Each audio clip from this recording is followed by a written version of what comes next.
Carri e hoje a gente vai falar um pouco sobre hemofilia. Os tópicos abordados nessa aula são a definição da doença, a epidemiologia da doença, os tipos e herança envolvidos na gênese da doença, o diagnóstico, apresentação clínica e tratamento. Bom, em relação à definição, a hemofilia é uma doença genética que leva a alterações na produção de fator 8 ou fator 9, que são fatores de coagulação, desse modo levando a alterações na coagulação sanguínea.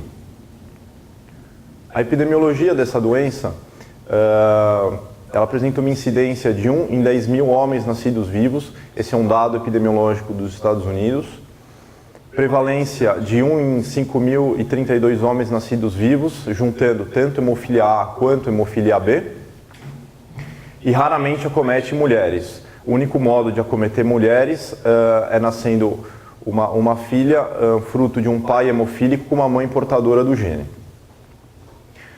Os tipos de herança envolvidos na hemofilia são dois basicamente.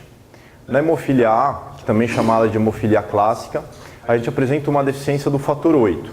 Esse tipo de hemofilia, ele corresponde a 80% dos casos de todas as hemofilias, e essa é uma hemofilia ligada ao gene X, né? É uma hemofilia ligada ao sexo.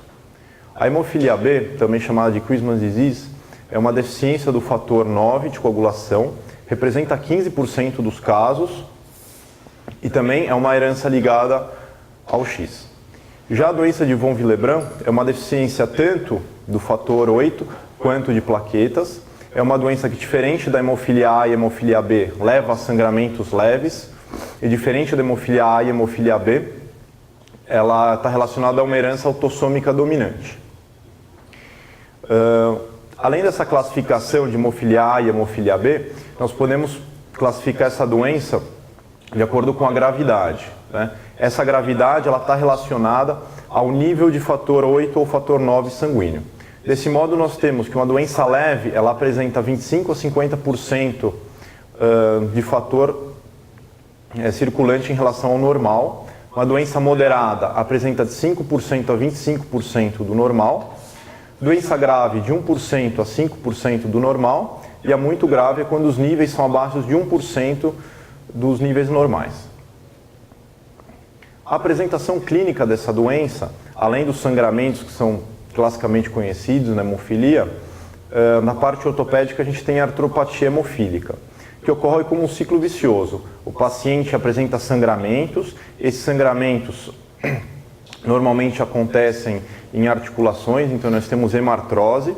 Essa hemartrose leva a sinovite, essa sinovite leva a novos episódios de sangramento, que levam a uma artrite inflamatória, e esse ciclo se fechando nós temos a artropatia hemofílica, que depois de vários sangramentos, vários processos inflamatórios, nós temos a destruição das articulações. Os locais de maior acometimento são, em ordem decrescente, o joelho, o cotovelo, o ombro, o tornozelo, o punho e o quadril. Além da artropatia hemofílica, nós temos os sangramentos de partes moles, que podem ocorrer tanto após um trauma indireto, ou direto, ou de maneira espontânea. Temos também hemorragias inter- e intramusculares, que são bem comuns, sendo que nos membros inferiores os mais comuns são quadríceps, tríceps sural e o compartimento anterior da perna. E nos membros superiores os mais comuns são o deltoide, flexores do punho e dos dedos. Esses sangramentos, eles podem levar a uma complicação um pouco mais grave, que é a síndrome compartimental, devido ao sangramento em um compartimento fechado. Desse modo, levando a outras alterações que não só o sangramento. Além da artropatia hemofílica e dos sangramentos musculares, nós temos a formação do pseudotumor hemofílico, que na verdade é uma lesão cística devido a um sangramento confinado no sistema musculoesquelético, não é um tumor verdadeiro. O local mais comum de formação do pseudotumor hemofílico é a coxa, que corresponde a 50% dos pseudotumores, seguidos de abdômen, pelve, tíbia, mão e calcâneo. Esses pseudotumores, por serem de conteúdo hemático e se apresentarem em pacientes que têm distúrbios de coagulação, não devem ser biopsiados nem aspirados. Na figura ao lado nós temos dois exemplos de pseudotumor. né, que na verdade são formações císticas de conteúdo hemático.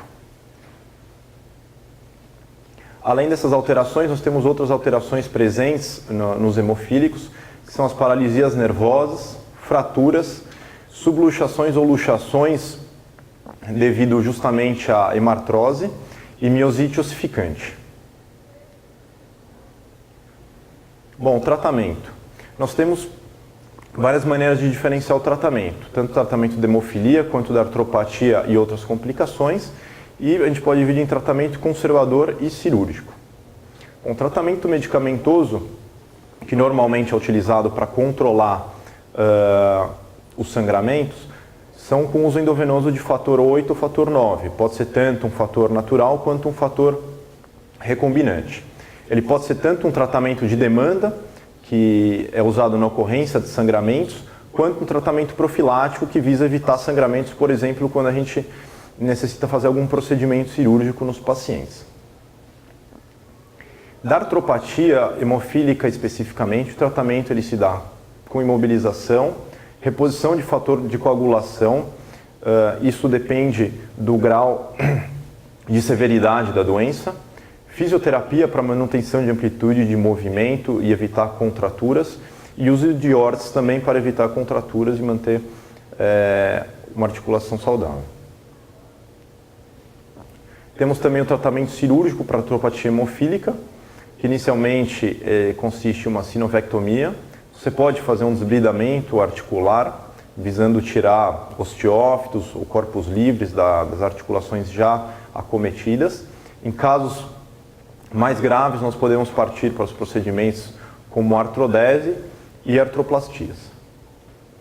Antes de qualquer procedimento cirúrgico, é importante lembrar que a gente deve corrigir os níveis de fator 8 ou fator 9 para 100% do normal e manter um acompanhamento desses níveis séricos adequados no pós-operatório para evitar novas complicações.